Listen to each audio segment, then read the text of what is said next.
Намерен или случаен пропуст на владата при причекот на премиерот на Јужниот сосед. Вообичаената пракса при секоја официјална посета на висок функционер да се интонира химната.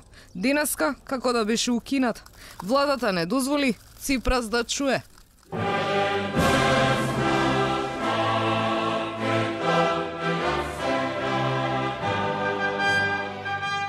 Оттаму се правдаат, оти протоколот се рипнал, оти доцнел авионот на Ципрас.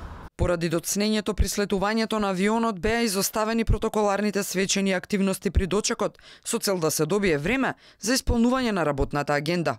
Но за сликање селфиња и споделување симпатии време имаше.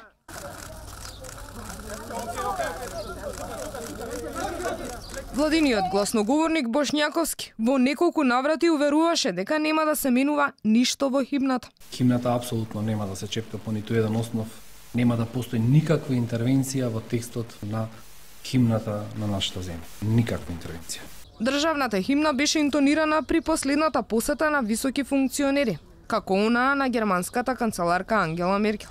Доаѓањето на Ципрас ги забрза плановите и за додавање на придавката северна на владината зграда.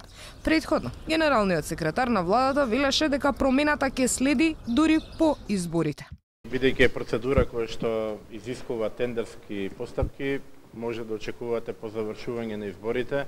Во пресрет на посетата на Ципрас на Илинденска број 2 беше поставена табла со новото уставно име на 3 јазици, на македонски, албански и англиски јазик.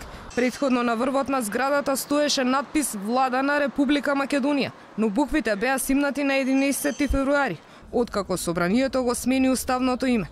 А во духот на договорот од Преспа, сменети се и сите имиња на државните институции, каде стоеше македонски, кои во најголем дел добија представка национални.